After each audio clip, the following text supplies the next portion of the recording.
Hey, Mike. Hey, man. I got a hint for our final team in this division. Are you ready? All right, I'm ready. Are you sure? Prepare your ears. Okay. Sweeeet Caroline. Ow!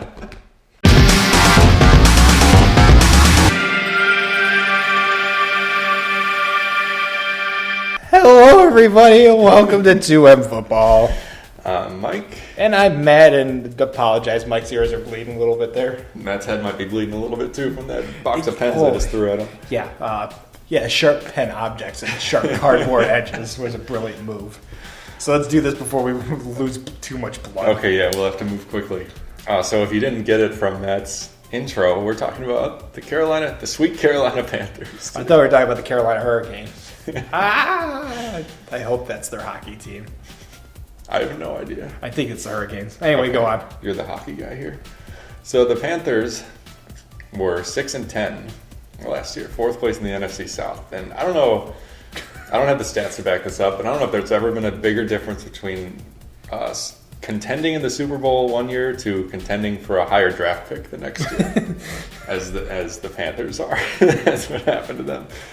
They lost in the Super Bowl, of course, last year at the hands of the Broncos and Peyton Manning. Seems like forever ago, doesn't it? I feel like Manning's been out of the league for years. And, it's only been 1 year. Yeah, and the Panthers do not look like a team that was in the Super Bowl a year ago.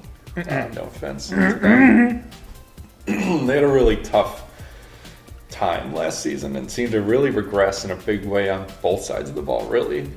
It all started when they chose time ago in a galaxy so not that far away when they decided not to pay Josh Norman and they let him go. I would say that's when it started, leading to a secondary that consisted largely of rookie cornerbacks, because after that loss they had to scramble to fill that void, and they drafted a bunch of corners, but it's very rare to have a rookie corner, no matter how high the pedigree or the draft draft board predictions are. It just takes some time to adjust in the NFL. And that's definitely what happened here. They also were missing their star middle linebacker, Luke Kuechly, for a lot of the season, and the defense just wasn't the same without these two key players. And the offense regressed majorly too, despite the only big difference being... I would say that the offense regressed worse than the defense. I think you're right, because as we'll get to in just a second, Newton had about half as many touchdowns total, throwing and rushing, as he did last season. And that despite getting Kelvin Benjamin back. This is the part that boggles my mind. In his big season last year, Newton was without his top receiver, Kelvin Benjamin, who had that amazing rookie season in 2014. He got him back this year, which you would have thought would be the one thing that would put them over the top to be just unstoppable, but just the opposite happened. And we'll dig into all of this. You get back your good guy and you regress. It's like, hold on a second here. So maybe they should cut him. Just kidding. So we'll get into all this now in the next 20 minutes. Starting with their offensive stats. They scored just 23 points per game last year, which was 15th in the league. Put up 344 yards per game, which was 19th. Just 230 of those were pass yards per game, which was 21st, and 113 rush yards per game, which was 10th. So as we kind of alluded to already, 2016 was a huge setback for Newton compared to the amazing success he had the prior season. He didn't have as many figs. That's good. That's a good one. He completed 53% of his passes for 3,500 yards with just a 6.9 average per attempt. Just 19 touchdowns and 14 interceptions. So let's just compare those numbers to last year. 53% completion, 19 touchdowns, 14 interceptions. That's this year. Last year, he had 60% of completions, 35 touchdowns, and just 10 interceptions. And a higher yards per attempt average. And this is all despite attempting more passes this year and having his number one receiver back. He also ran less than ever before, and this is something that was by design, I think. He ran 90 times for 350 yards and 5 touchdowns this year. And that 5 touchdowns was half of last year's 10 rushing touchdowns he had. That I understand. There's a reasonable explanation for the rushing touchdowns. There is. The passing stats, though, I cannot comprehend. I think it all has to do with him playing a little bit scared as the season wore on. right from the start in week 1, Newton was getting banged around a lot by opposing defenses, especially when he would tuck the ball and run, but it seemed like all the time he was taking big hits. And he made a lot of whiny. That's one way to look at it. He raised the issue several times about how he didn't feel that he was getting the penalty calls he thought he should be from those hits. And right or wrong, I think that affected him. Over the course of the season, he seemed to get more and more antsy in the pocket, and he was making inaccurate throws. And a lot of times I think it was due to rushing the throw when he heard footsteps behind him. He thought he heard that pressure coming. And I really think it had to do with that. And nothing has really changed around him as far as the offensive personnel so far this offseason. So it's going to be interesting to see next year what happens. I think there are some changes they need to make, which we'll get into in just a second. But he can't do it all by himself. And I think they need to add talent at running back and wide receiver positions. Another news story I saw just last week is that he's having surgery on a partially torn rotator cuff on his throwing shoulder, but he's expected to be back by training camp. But that means he'll miss OTAs, but as long as he's back for training camp, that's really the important thing. So next year is going to be a really interesting year for Newton, because 2015, when he had those 35 touchdowns, was really the outlier. He's been around 3,500 yards and just in the 20 to 25 touchdown range every other year in his career. So you could He's kind of like Alex Smith. He's reliable. He gets the job done, but he happened to have an explosive year. Right, and it's hard to say if he'll get back to that. At running back, they've got the starter is Jonathan Stewart. He's been with the Panthers his entire 10-year career, and he's looked really good at times, but he's always struggled with injuries, and his production has declined recently. Last year, he had 218 attempts for 824 yards, which is just a 3.8 average per carry. He did have 9 touchdowns, though, which is nice to see. He is the goal line back, and he's a good one, so that's where most of those touchdowns came from. But his rushing average has gone down each of the last 3 seasons. It was 4.6 2 years ago, 4.1 last year, and 3.8 this year. And he hasn't played a full 16-game season since 2011. I really think Stewart... I almost gave away what I was about to say. I think Stewart was at his best when D'Angelo Williams was still there, and they could both kind of play off each other. But as the full-time starter, Stewart's proven to be a little bit injury-prone, and he's getting up there in age and is declining in production. And I think it's definitely time for them to address the position. They've got a few other guys there, Fozzie Whitaker and Cameron Artis-Payne. Fozzie Whitaker has to be one of my favorite names. There have been some good ones. There have been some good ones in this division, haven't there? Jacquiz. I feel like there was one more. And Fozzie Whitaker. But I don't know that either of these guys is a long-term answer here. I think they need to draft a running back, and they have a pretty high draft pick. Whether it won't be Fournette, he won't be available, but I could see a guy like Dalvin Cook or Christian McCaffrey coming in here. Probably McCaffrey, because I'm sure Dalvin Cook isn't going to be available. He might not either, yeah.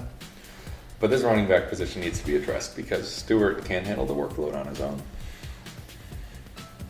And now moving on to wide receiver, where they've got an interesting group. They've got Kelvin Benjamin, who, like I mentioned, had that really great rookie season in 2014 with 1,000 yards and 9 touchdowns. Then he missed all of 2015 with the preseason ACL tear.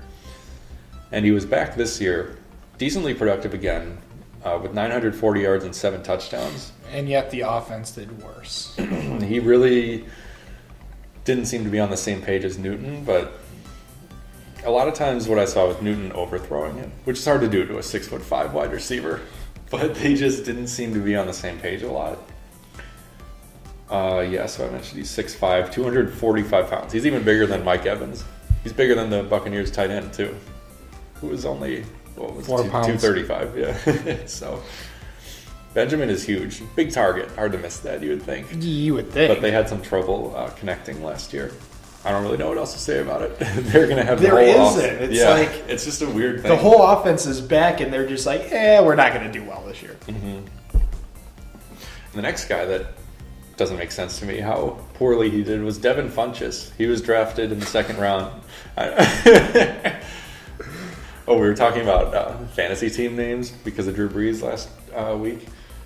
Someone else in my league had Devin Funches, and he named his team Honey Funches of Oats. That's awesome. But the season was anything but fun For Funches. for Funches this year. He's another big receiver at 6'4". Forever. What? So forever. Overrated. Why though? I don't even understand. He's another big receiver at 6'4", 225 pounds, but he really hasn't panned out to much yet. In his two seasons, Those are two big receivers, right. too. He has a total in 2 seasons of 54 catches, 844 yards, and 9 touchdowns. That's what you would think for one receiver for 1 year. Yeah. As the number 2 role. So, and it's been a pretty even split between the 2 seasons of his production. So each season has been around 25 to 30 catches, 400-ish yards, and 4 or 5 touchdowns. At least he's consistent, but that's consistently low, especially operating as the number 1 most of last year, Sure. his rookie year, when Benjamin missed all that time. So he's been a disappointment so far. And they brought in a few free agent receivers this offseason. One guy is Russell Shepard, who they signed to a 3-year, $10 million deal, and also Charles Johnson from Minnesota got a 1-year, $2 million deal. either for competition maybe, or just seeing if they can get any life back in this offense. Yeah, and the numbers they paid these guys indicate this too, but I think Russell Shepard is going to see a lot more action than Johnson, primarily out of the slot. He's from Tampa Bay and had a similar role to Adam Humphries in Tampa Bay. They both kind of filled that slot role at different times. So I think that's what he's going to be here in Carolina. And maybe that'll help take some of the pressure off the outside guys, but they should be producing more than they are. You would think, especially like the difference in the years. Like these are two drastically different years. Last year, it seemed like everyone was firing on all cylinders, and then it's like everyone just they went in the off season and they just never recovered from their Super Bowl loss. Yeah. Another good pass catcher they have who has been consistent is Greg Olsen. He's just one of the best tight ends in the league. Machine. Yeah, he's amazing. 80 catches last year that led the team, 1,073 yards and 3 touchdowns. He's still only 32 years old, even though it kind of seems like he's been around forever. He's the name that you just assume has been around for like 12 seasons. Yeah, and he has put up 1,000 or more receiving yards in 3 straight seasons. Oh, were they all with Carolina by chance? Yes, they were. Oh. So as far as offensive line, Happens when you don't work for Mike Martz. as far as the offensive line goes, it's pretty good, and they already addressed their biggest hole, which was left tackle. They signed Matt Khalil from the Vikings to a 5-year, $55 million deal. And it's a really good move because Michael Orr, star of The Blind Side, he missed 13 games with injuries last year, and his backup was terrible. This was another example of that kind of thing. So now Orr, who's a pretty solid player himself, will be Khalil's backup. So now they have an improved starter and a much better backup. So the biggest thing for me on the offense is running back needs addressing. And they need to get more out of these wide receivers than they have so far. Yeah, without a doubt. And what's funny is with all this being the same now, it means they should really be addressing this defense, which I don't understand what happened to it. Yeah. Like, it seems like as the team as a whole just sank, and they just couldn't get out of whatever slump. The defense overall ranked mostly at the bottom with 1 top 10 stat. So I don't even know if you would say it would be worth it.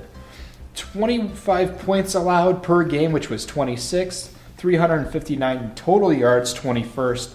268 passing yards, 29th, and only 91 rushing yards, which was 6th. And I'm going to contribute most of that to Luke Kuechly, Yeah. who is just an outstanding linebacker. And to tell you the type of player that Luke Kuechly is, when he suffered the concussion originally the first time around, and they pulled him from the game, everyone was like, why is there a football player crying on the field? But he was devastated to learn he was not coming back out on that field. This is a guy that I would consider the captain of this defense. This guy, almost the heart and soul. That's ironic that you say that because they signed a guy named Captain. Captain Munnerlyn? Yeah. Sorry, I just had to interject that. Go on. I'm proud of you. I really am. Who's the real captain now?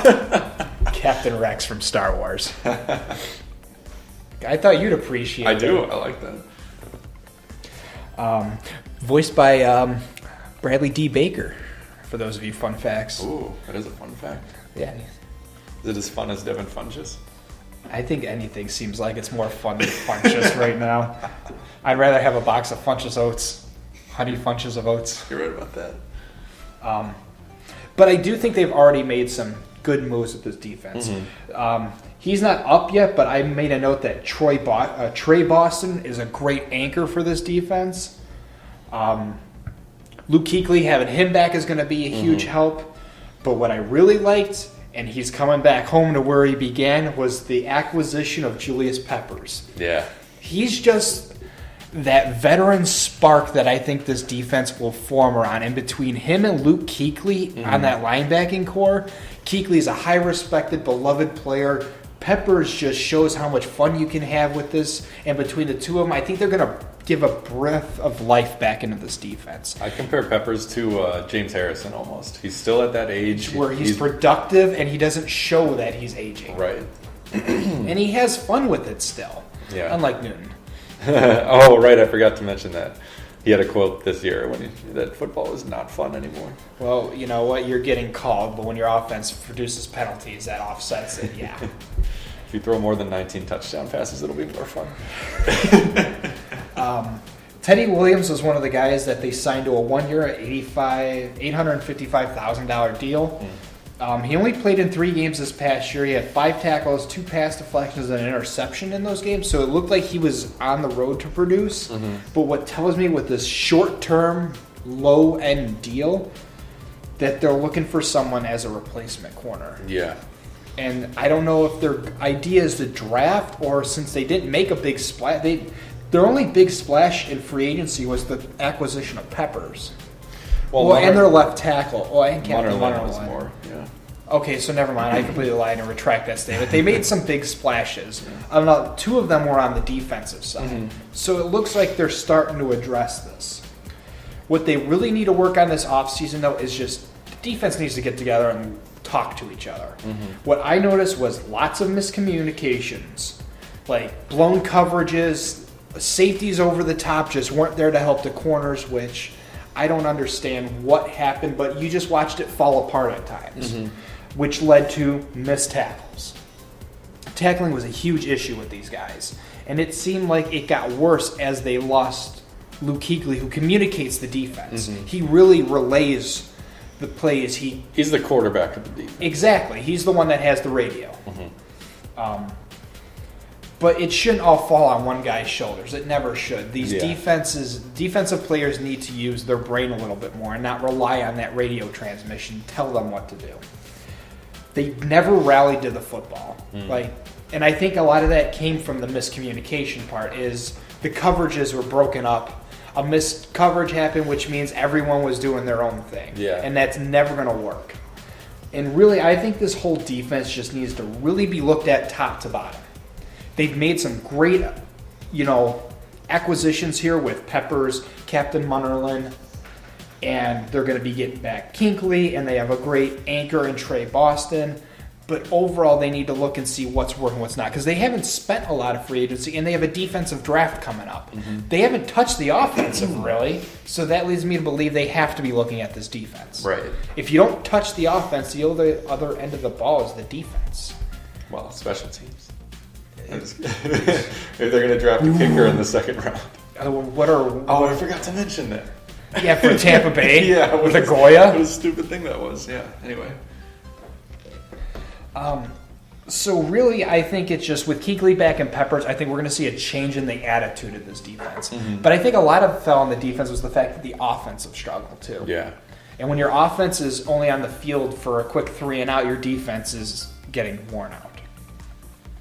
So I expect if the offense can pick itself up, I think this defense will fall right behind because they've made great moves to strengthen this defense. Yeah, agreed. I think they'll be much closer to their 2015 form because all these rookies, cornerbacks they drafted last year, they cut a few of them that were bad, but the guy they kept is James Bradbury, and I think he's going to be much improved from year 1 to 2. You talk about the miscommunications. That's something that they can work on in the offseason and something that you improve on with experience, I think. And I get the whole Josh Norman thing was huge, but you know what? It's done. It's over with. They have rookie guys, which anytime you start your rookies, you're not going to expect a lot. but you were hoping that the offense would compensate for that. And I think the plan that they had fell apart when the offense fell apart. Yeah. And that's what happens when you have a young defense, is you're hoping your offense compensates while your defense is getting their footing. And in this case, it's just the whole team fell apart. But I expect a big bounce back in this defense, especially with Peppers and Kinkley leading that middle part. Only other notes I have is that they franchise tagged defensive tackle K'Wan Short, which is a good move. Let's see, who did they trade away to New England? Coney Ely, and for a couple of draft picks, so that'll help them in the draft this year. One thing I thought was kind of interesting is that they signed the 35-year-old free safety Mike Adams. Did you see this? No. He was with the Colts for all those times. He's 35 years old, but they signed him to a 2-year, $4 million deal. He's got to be just a plug then. Yeah, well, in 2 years, I don't know. It'll be interesting to see what happens there. Well, because if they have him for 2 years, then following our ideological thinking, they pull a new safety from the draft. That gives them 2 years to develop behind Mike Adams, who is just plugging the defense to be somebody there. Yeah, so on paper, this looks like a defensive unit that should be strong. But like you said, the offense and defense play off of each other. And if the offense struggles again, who knows? This defense probably won't be. It'll be right where it's improved. at. Yeah. Mm-hmm. So they need to pick each other up. I think that's it except for one last thing. Everyone's Special favorite. teams. Yeah. I'll sum it up. Don't understand it. All right. All right, let's get to the too long didn't watch. Sorry, that sounded really forced. TLDW. The Carolina Panthers went from Super Bowl contenders to a 6-10 team that was 4th place in the NFC South. Their offense really struggled this year, and a big part of that was Cam Newton. His production was so far below what it was the previous year, despite getting back his top receiver, Kelvin Benjamin. It was a weird year for him, and hopefully he can get back to his old form next year. But he's going to need some help, particularly at the running back position, where the starter, Jonathan Stewart, is showing his injury proneness and a penchant for fumbling. No, not fumbling. His production's going down. I don't know who I was thinking about there. And I don't know if the guy to take over the reins for him is on the roster right now with Fozzie Whitaker or Cameron Artis-Payne. Waka waka. So I'm suggesting drafting a running back high in this year's draft. And wide receiver, they should be good. I don't know why they're not. Kelvin Benjamin came back pretty strong from his ACL tear, 900 yards and 7 touchdowns. Didn't look like he was on the same page as Newton sometimes, but I think these two will be back to firing on all cylinders next year. I said firing, not clicking. I corrected myself. What's your firing noise? Here's mine. Fired. We've also got Devin Funchess, who's another big guy they drafted in the 2nd round 2 years ago, who hasn't done too much yet. They also signed Russell Shepard from Tampa Bay to man the slot. They got Greg Olsen, one of the best tight ends in the game, and made a big splash in free agency, signing left tackle Matt Khalil from Minnesota, and that shores up this offensive line, which should be a really strong unit next year. And on the defensive side, I was totally not. I was spaced out. Peppers was a huge acquisition. That was really an exciting move for a defense that needs a breath of life in it. They'll be getting, Luke Kuechly back off of injury, so that'll be a huge boost of having the captain of the defense. And speaking of captains, Captain Munnerlyn was a great addition at corner. I think they understood that the defense was falling apart, and they worked quickly to plug those holes. Mike Adams, I feel, is just a temporary plug, which means I have a feeling they're going to be drafting a safety, and they're going to be grooming him behind, especially only on a 2-year deal. Mm-hmm. And I have a feeling that's the same instance with Teddy Williams, being the fact they only signed him to a 1-year, $855,000 contract. I wish I had a 1-year contract for even half that. Trey Boston's a great anchor, and I think in the offseason they need to work on these miscommunications, shore up their tackling. And this defense, if all goes well and the offense starts firing on all cylinders, the defense will follow right behind. If not, you're going to be looking at the exact same stats. And with that, that wraps up the NFC South. One more to go. One more. Oh my God, it feels like one hell of a journey we've been I feel on. like we started this a year ago. With that, thank you all for being a part of this. We hope you've enjoyed it. Give the video a like. We could use those. Subscribe because we have some exciting content coming up. Ooh, exciting. Yeah, some top secret projects that are in the works in the background. Confidential. Top I'm secret. just saying words. Mike is filling in my role. Yeah. So make sure you click that subscribe, like button. Send us messages, what you believe about everything, any questions you have for us in our email. Follow us on Twitter. At 2M_football. And we will catch you guys in the hometown division next week. We're looking forward to it. Bye.